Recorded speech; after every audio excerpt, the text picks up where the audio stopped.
오늘은 제가 이해하고 있는 기문둔갑에 대해서 말씀드리도록 하겠습니다. 제갈량의 팔계진이 기문둔갑의 원리로 구성되어 있다고 하는데 정확한 자료가 남아있지 않기 때문에 실제 어떻게 작동하는지는 알 수 없습니다. 적벽대전이라는 영화에서 제갈량이 조조군을 팔계진 안으로 끌어들여 창으로 발목을 찌른다거나 밧줄로 말에서 끌어내린 후 공격하는 등의 장면이 나온다고 하는데 실제와 얼마나 합치하는지는 알 수 없는 일입니다. 상식적으로 추측할 수 있는 것은 적이 팔계진 안으로 들어오면 망치와 모루 전술이 다이내믹하게 이루어질 수 있을 것이라는 점입니다. 예를 들어 적의 기병이 팔계진 안으로 들어온 상태라면 그들은 장소가 협소하여 마음껏 말을 몰아서 돌격을 할 수 없는 반면에 우리 편의 병사들이 마치 홍해가 열리듯 갈라서면서 어딘가에서 대기하고 있던 우리 측의 기병이 돌격하는 길을 다이내믹하게 만들어준다면 같은 기병이라고 하더라도 가만히 선 상태로 돌진해 오는 상대 기병들과 부딪혀야 하는 쪽이 절대적으로 불리할 수밖에 없을 것입니다. 제갈량의 팔진도는 손자병법에 나오는 상산의 뱀같이 작동한다고 하는데 병사들이 얼마나 잘 훈련되어 있는가가 관건으로 생각되며 농구의 트라이앵글 오펜스와도 통한다고 생각됩니다. NBA에서 트라이앵글 오펜스는 디트로이트 피스톤즈의 조던 룰즈에 대항하는 방법으로 도입되어서 불스를 6번의 우승으로 이끈 전략인데 조던 룰스는 한마디로 조던이 공을 잡으면 3, 4명이 몰려서 조던을 밀착 마크하고 나머지 선수들은 내버려 둬도 된다는 것이 핵심이었습니다. 하지만 트라이앵글 오펜스를 통해서 모든 선수들이 함께 유기적으로 움직이면서 모두에게 골고루 오픈 기회가 나게 되면 더 이상 조던만 막을 수 없게 되는 것이었습니다. 중국 난시라는 도시에 있는 제갈 8개촌은 제갈량의 직계우선 3천여 명이 모여 사는 집성촌인데 마을이 이렇게 8개의 모양으로 이루어져 있다고 합니다. 아마도 제갈량의 8계진 역시 이와 같은 모양이었을 것으로 추측할 수 있습니다. 기문둔갑에서 쓰이는 핵심 용어들의 의미를 살펴보면 둔갑은 갑이 스스로를 보호하기 위해서 자신을 감추는 것이고 삼기란 을병정을 의미하는데 갑을 보호하는 역할을 합니다. 육의란 무기경신임계로서 갑목이 유기로 둔갑하여 몸을 숨기게 됩니다. 베트남 전쟁의 짜빈동 전투에서 해병대 청룡부대는 중대전술기지라는 전술로 우리 측 총 294명의 병력이 월맹군 2개 연대와 베트콩 1개 대대 등 총 2,400여 명 이상의 병력을 막아내었으며 적사살 243명, 포로 3명, 아군 피해 전사 15명과 부상자 33명이라는 전과를 거두었다고 합니다. 중대전술기지라는 것은 초대 주월 한국군 사령관이셨던 최명신 장군께서 빨치산 게릴라들을 토벌한 경험을 바탕으로 만든 것이었는데 민간마을 가까이에 중대 차원의 기지를 만들어서 게릴라들이 마을에 접근하는 것을 차단하기 위한 목적을 가지고 있었습니다. 이렇게 하면 주민들을 보호할 수 있을 뿐 아니라 현지 주민의 협력과 지원을 반드시 필요로 하는 게릴라들로부터 주민들을 분리시킬 수 있게 됩니다. 미군은 처음에는 평균 500명 수준의 대대나 약 3,000명 수준의 연대 차원의 기지를 짓지 않고 병력을 여러 마을로 분산하여 중대 차원의 기지를 짓는 한국군을 보고 습격당하기 좋고 방어하기도 힘들다고 생각하여 달가워하지 않았다가 짜빈동 전투를 포함한 베트남전에서의 한국군의 전과를 본 후 이 전술을 받아들여서 파이어 베이스라고 부르며 연구하였고 나중에 이라크전 등에서 이를 기초로 한 전술을 운영하였다고 합니다.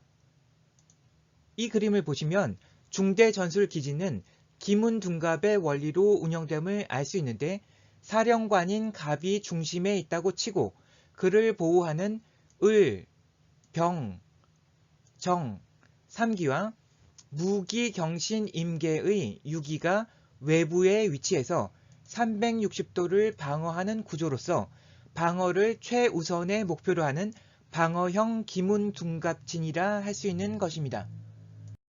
사실 중대전술기지는 별 모양 요새의 변형이라 볼 수 있어서 독창적인 것이라 하기는 힘들다고 합니다.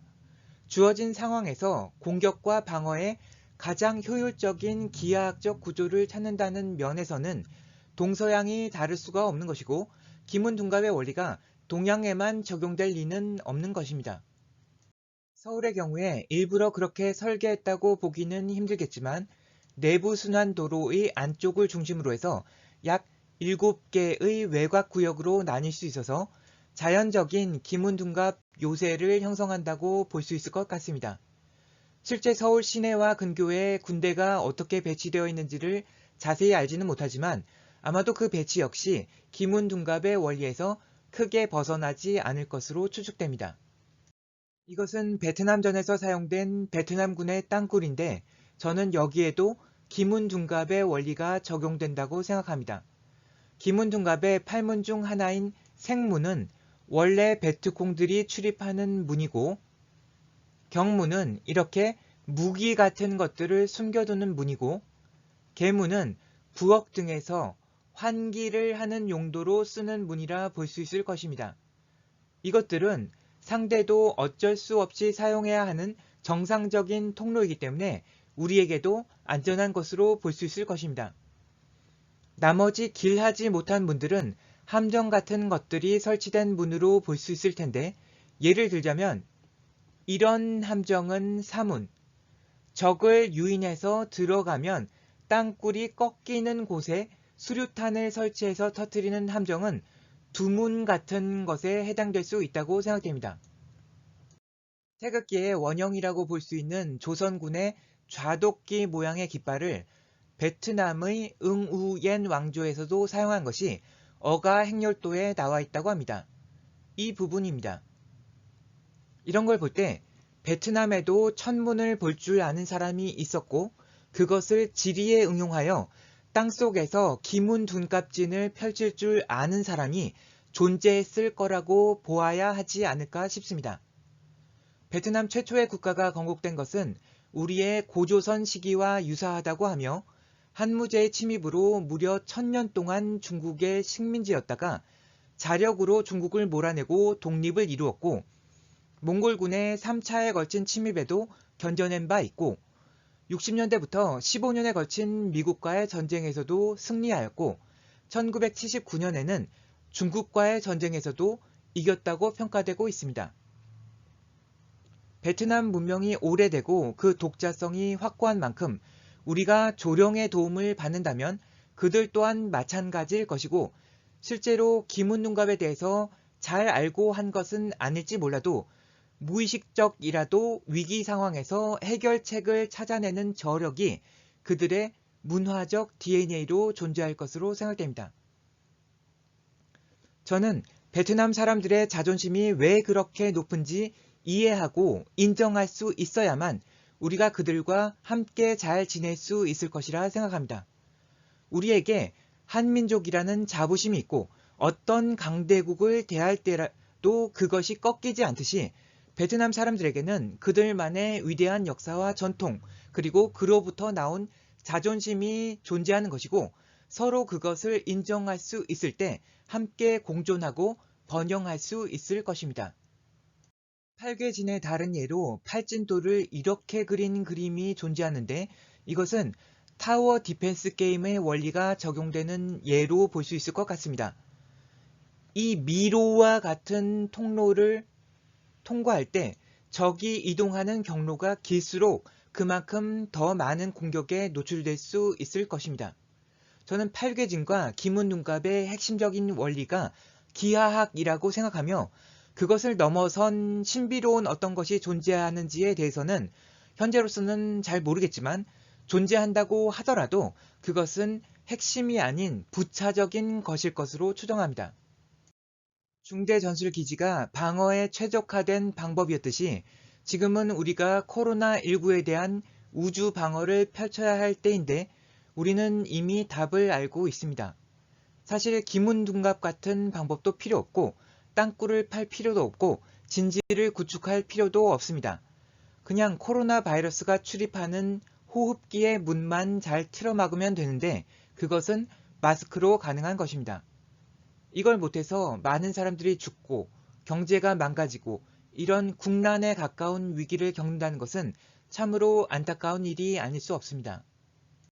저는 베트남전에서 우리나라 군이 기문둔갑의 원리에 입각한 진을 펼침으로써 성공을 거두었고 베트남 군대 역시 지하에서 기문둔갑의 진을 펼침으로써 결국 전쟁에서 이길 수 있었다고 생각합니다.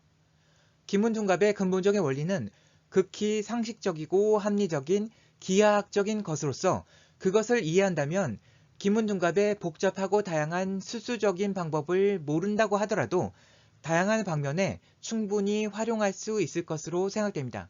들어줘서 감사합니다.